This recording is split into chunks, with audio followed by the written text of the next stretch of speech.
ते परत माहिती जावी आणि त्यातले जे महत्त्वाचे निर्णय घेण्यात आलेले आहेत त्या संदर्भामध्ये लोकांपर्यंत अधिक माहिती जावी या भूमिकेतून आज पत्रकार परिषद घेण्यात आलेली आहे। हा अर्थसंकल्प सर्वसमावेशक आहे। या ठिकाणी तरुण, महिला, गरजू आणि देशाचा एकंदरीत समतोल विकास व्हावा या अनुषंगाने देशाचे पंतप्रधान नरेंद्र मोदी यांनी जी विकसित भारताची कल्पना जी मांडलेली आहे त्या अनुषंगाने हा अर्थसंकल्प ही त्याच्या दृष्टीने पडलेलं हे महत्त्वाचं पाऊल आहे। आणि त्यामुळे या अर्थसंकल्पाच्या माध्यमातून रोजगार निर्मिती, गुंतवणूक महाराष्ट्रात यावी, पायाभूत सुविधा अधिक निर्माण व्हाव्या, शेतकऱ्यांना त्याचा अधिक लाभ व्हावा। त्याच्यामध्ये आपण पाहाल की सपोर्ट प्राईससुद्धा अनेक ठिकाणी केंद्र सरकारने नुकती वाढवलेली आहे, त्याचाही बेनिफिट शेतकऱ्यांना व्हावा।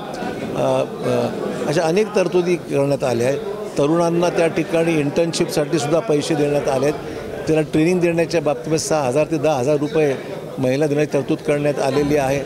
ती योजना राज्य शासनाने होऊ घातलेल्या योजना, मग ती लाडकी बहीणची योजना असो, गॅस सिलेंडरच्या संदर्भातलं तरतूद असो, 7-7.5 HP पर्यंत विद्युत कुठल्याही प्रकारची आकारणी न करण्याचा निर्णय असो, तर मला वाटतं की राज्य सरकार महायुतीचं असो किंवा केंद्रातलं सरकार NDA सरकार असो, त्या दोघांच्या माध्यमातून देशासाठी प्रगतीच्या दृष्टीने एक महत्त्वपूर्ण पाऊल त्यात टाकण्यात आलेलं आहे आणि त्याचा लाभ जनतेपर्यंत पोहोचवणं ही आम्हा सर्वांची जबाबदारी आहे। लोकांपर्यंत अधिक माहिती व्हावी आणि त्याची अंमलबजावणी व्यवस्थित व्हावी महाराष्ट्रामध्ये, या अनुषंगाने आजची पत्रकार परिषद करण्यात आलेली आहे। ओएसिस फर्टिलिटीच्या तज्ज्ञांनी IVF उपचार पद्धतीद्वारे 1 लाखांहून अधिक जोडप्यांना मातृत्व प्राप्तीचा आनंद दिला आहे। मोफत अपॉइंटमेंट बुक करण्यासाठी आजच संपर्क साधा। सर, ते खालचा जमिनीचा विषय झाला होता 60 वर्षापूर्वी इनामी जमीन संदर्भात। नांदेडच नव्हे तर संपूर्ण मराठवाड्यामध्ये मदतमात आणि खिदमतमास पद्धतीची जमिनी आहेत की ज्या जमिनीवर गेल्या 30-40 वर्षापासून लोकांचं वास्तव्य आहे। त्यामुळे त्या जमिनीत झालेले व्यवहार हे नियमित व्हावे, कारण त्या लोकांना परवानगी, बांधकामाची परवानगी मिळत नाही, खरेदी विक्रीचे व्यवहार होऊ शकत नाहीत। अशा प्रकारचा प्रश्न नांदेड जिल्ह्यामध्ये निर्माण झाला होता आणि त्या अनुषंगाने आम्ही मुख्यमंत्र्यांना, महसूल मंत्र्यांना, उपमुख्यमंत्र्यांना विनंती केली होती की रेग्युलराईज झालं पाहिजे, काय आकारणी करायची ते पैसे आपण आकारा, पण निर्णय घ्या। त्यामुळे आज त्याच्यावर चर्चा साधक बाधक झालेली आहे आणि तशा प्रकारचा मंत्रिमंडळाचा प्रस्ताव हा मंजूर झाला असं अपेक्षित आहे।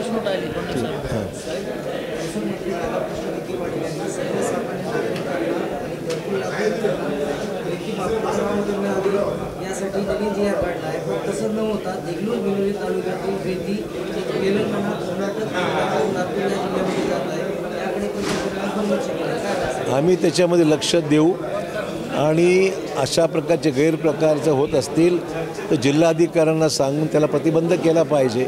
रेती ही उपलब्ध झाली पाहिजे, शासनाचा महसूलसुद्धा बुडून नये ही महत्त्वाची बाब आहे आणि सर्वसामान्यांना योग्य भावामध्ये रेती मिळाली पाहिजे। जर ती इतर राज्यात जाऊन वारेमाप पैसे कमवण्याचं काम जर कोणी करत असेल आणि बेकायदेशीरपणे जर कोणी याचा दुरुपयोग करत असेल तर त्याच्यावर कारवाई निश्चित केली पाहिजे।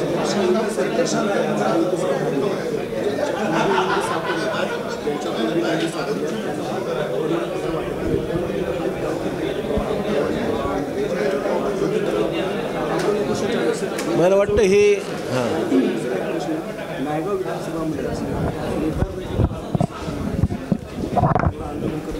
कशा बाबतीमध्ये नाही, मराठा आरक्षणासंदर्भामध्ये जे गैरसमज आहे ते खऱ्या अर्थाने दूर झाले पाहिजेत। लोकांनाही सांगण्याची गरज आहे किंवा समजण्याची गरज आहे की 10% आरक्षण महाराष्ट्रामध्ये लागू झालेलं आहे। नोकरी देण्यामध्ये सुद्धा, मग ते MECBची असो, पोलीस भरती असो, या सगळीकडे जाहिरातीमध्ये 10% SCBCला नोकऱ्या देऊ लागल्या, ती प्रक्रिया सध्या सुरू आहे। राज्यामध्ये ॲडमिशन्ससुद्धा देण्यासाठी 10% आरक्षण देण्यात आलेलं आहे। कुणबी प्रमाणपत्र ज्यांच्या नोंदी आढळल्या त्यांना कुणबी प्रमाणपत्र दिलं जात आहे। त्यामुळे आरक्षणासंदर्भामध्ये गैरसमज जो आहे तो दूर झाला पाहिजे आणि वास्तव लोकांना सांगण्याचं काम हे आपण सर्वांनी केलं पाहिजे। उलट चांगलं काम चाललं आहे आणि जो प्रलंबित प्रश्न आहे त्याचा पाठपुरावा केला पाहिजे।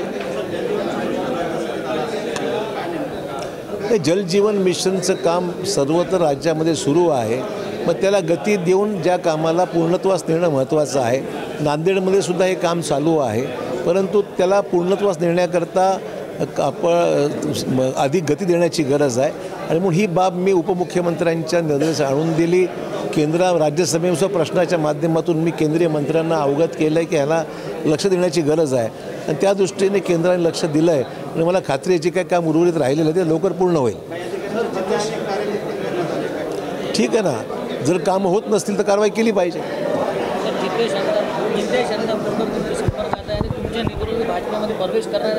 मला माहीत नाही असे कुठल्याही अशी कुठली चर्चा माझ्याशी झालेली नाही. हां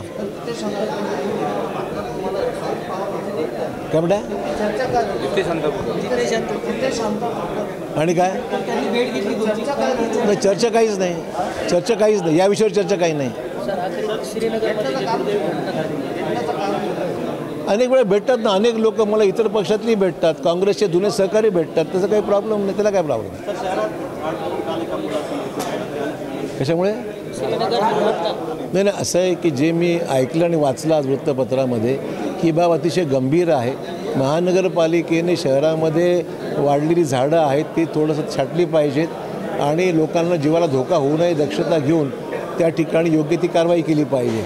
अशा कारणास्तव राज्यामध्ये मृत्यू मुंबईमध्ये घडलेले आहेत. तर माझं म्हणणं एवढंच आहे की जो ज्या मुलाचा मृत्यू झालेला आहे त्या ठिकाणी त्याच्या आईवडिलांची मी दुःख समजू शकतो आणि म्हणून जे या सगळ्या कामाला जबाबदार आहे त्याच्यावर कारवाई झाली पाहिजे असं माझं मत आहे.